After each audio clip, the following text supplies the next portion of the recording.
Hello दोस्तों, कैसे हो आप सब? आई होप आप सब बहुत अच्छे होंगे। आज की क्लास में हम बिहार स्टेट स्कूल बोर्ड की छठी कक्षा की हिंदी का पाठ्य पुस्तक का दूसरा पाठ पढ़ेंगे, जिसका नाम है असली चित्र। राजा कृष्ण देव राय के राज्य में एक महाकंजूस सेठ रहता था। उसके पास अपार धन था, लेकिन एक कौड़ी खर्च करने में उसकी जान निकलती थी। एक बार उसके मित्रों ने उसे एक कलाकार से अपना चित्र बनवाने को राजी कर लिया। मानने को वह मान तो गया, पर चित्रकार चित्र बनाकर जब उसे वापस ले आया, तब उसका मूल्य 100 स्वर्ण मुद्राएं देने की उसकी हिम्मत ही नहीं हो रही थी। वह कंजूस सेठ भी एक तरह का कलाकार ही था। वह अपने चेहरे की आकृति बदलने में माहिर था। वह चित्रकार को आया देख तुरंत कमरे में गया और कुछ ही देर में अपना चेहरा बदलकर वहां आ गया। चित्रकार के सामने आकर सेठ ने कहा, तुम्हारा चित्र तो मेरे चेहरे से मिलता ही नहीं, फिर यह मेरे किस काम का? तुम ही मिलाकर देख लो।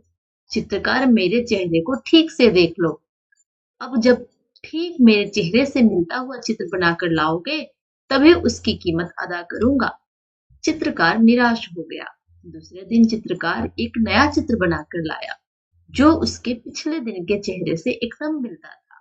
लेकिन कमाल, सेठ ने इस बार भी अपना चेहरा बदल लिया। चित्रकार ने चित्र मिलाकर देखा तो और भी भौचक रह गया। चेहरा चित्र से ना मिलता था, सो ना मिला। चित्रकार मारे शर्म के पानी पानी हो गया। उसकी समझ में यह बात नहीं आ रही थी कि आखिर उससे ऐसी गलती हो कैसे जाती है। उसने फिर से चित्र बनाने का फैसला किया। अगले दिन वह फिर एक नया चित्र बनाकर ले आया, लेकिन सेठ की कारस्तानी से उस चित्र के साथ पूर्व के दिनों के जैसा ही हश्र हुआ। इसके बाद भी कई दिनों तक नए नए चित्र बनाता रहा और हर बार उसे निराशा हाथ लगती रही। लेकिन कई दिनों के अनुभव से वह सेठ की चाल को समझ चुका था। वह सेठ की कंजूसी को भी जान गया था और पैसे ना देने के बाद भी वह कई दिनों की अपनी मेहनत को बेकार नहीं जाने देना चाहता था। कैसे कंजूस सेठ से पार पाया जाए, इस पर खूब सोचने के बाद उसने तेनालीराम से मिलने का फैसला किया। उनके पास चित्रकार ने अपनी समस्या रखी और कोई समाधान निकालने की प्रार्थना की।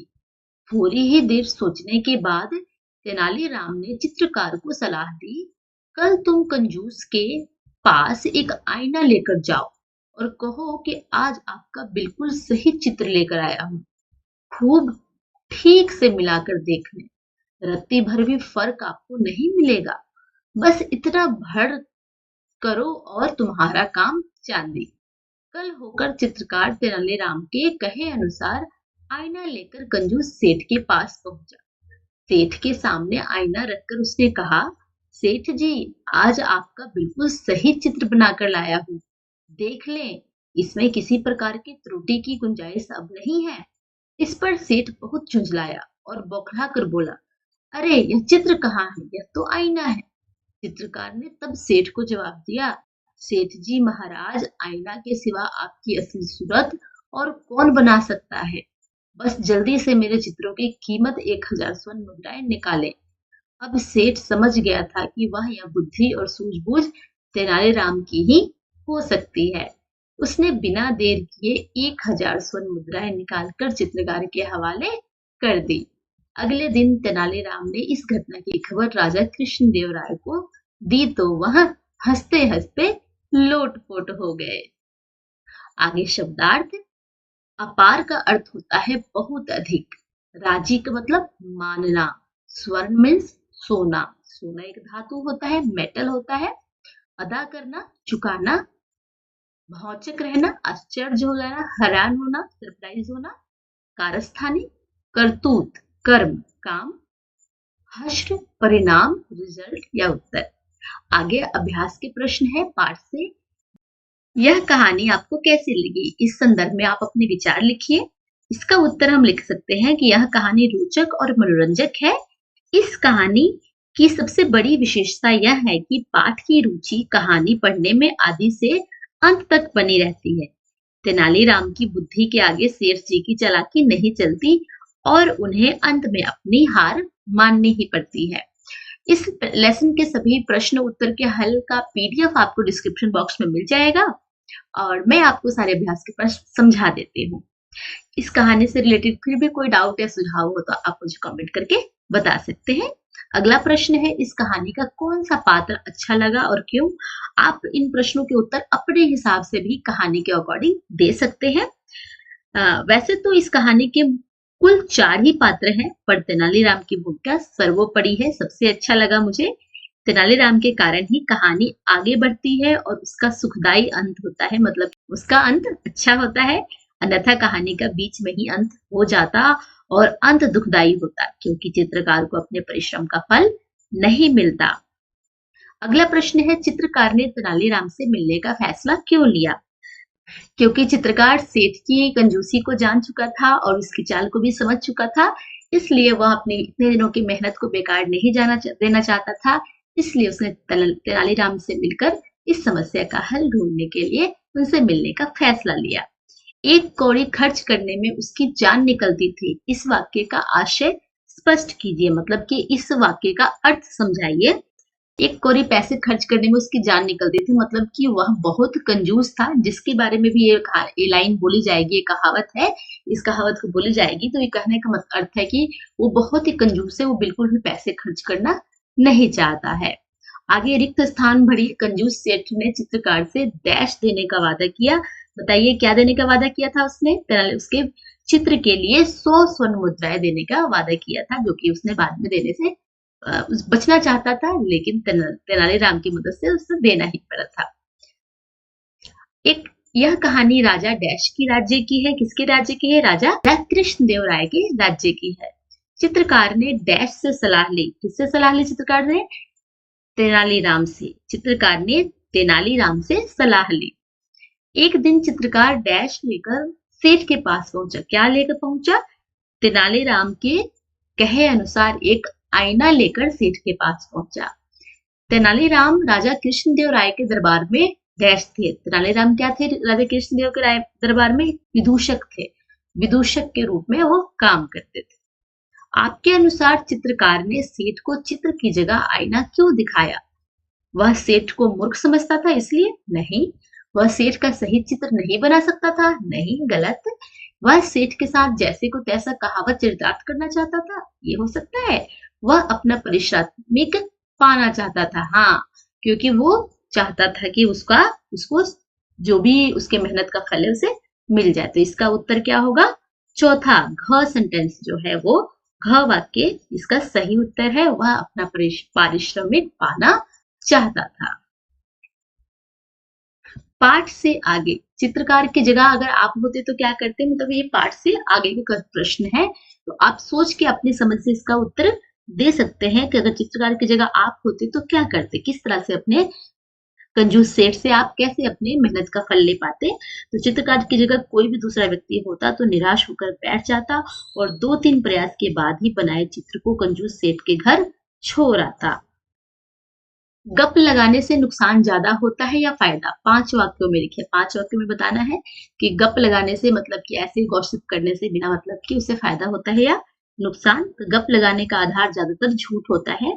झूठ के पांव नहीं होते हैं, इसलिए कभी भी हमें फिजूल में गप नहीं लगाना चाहिए। उसका हमेशा नुकसान ही होता है और ज्यादा गप करने से कहीं ना कहीं हमारी सच्चाई खुली जाती है, पता लग ही जाता है। बार बार कंजूस सेठ द्वारा अपना चेहरा बदल लेने के बाद चित्रकार को सलाह किसने दी और दी गई सलाह का परिणाम क्या हुआ? तो बार बार कंजूस सेठ द्वारा अपना चेहरा बदल लेने के बाद चित्रकार को सलाह तेनालीराम ने दी और दी गई सलाह का परिणाम यह हुआ कि सेठ ने चित्रकार के पैसे दे दिए। क्या इस कहानी का कोई और शीर्षक हो सकता था? यदि हाँ तो क्या? तो आप इसको सोच के अपनी समझ से बता सकते हैं कि क्या इसका और शीर्षक भी हो सकता था या फिर यही शीर्षक ठीक है। आगे व्याकरण के सवाल है। बॉक्स में दिए गए शब्दों को संज्ञा के विभिन्न भेदों में छांटकर लिखिए। जातिवाचक संज्ञा में आएगा चित्रकार, गाय, आईना, ये 3 शब्द जो हैं जातिवाचक संज्ञा में आ जाएँगे। व्यक्तिवाचक संज्ञा में आ जाएगा कृष्णदेव राय, क्योंकि व्यक्ति का नाम है तेनालीराम। हिमालय, 3 जो है शब्द आ जाएंगे व्यक्तिवाचक संज्ञा। भाववाचक संज्ञा में आ जाएगा कंजूसी, ईमानदारी भाववाचक संज्ञा है। आगे द्रव्यवाचक संज्ञा में आएगा पानी, क्योंकि द्रव्य है, पानी द्रव्य है, दूध भी द्रव्य है, और चीनी, ये तीनों शब्द आ जाएंगे भाव द्रव्यवाचक संज्ञा। और समूहवाचक जो किसी ग्रुप का नाम हो, जैसे कि लोग, वर्ग, मेला, लोग, वर्ग, मेला, समूहवाचक संज्ञा है।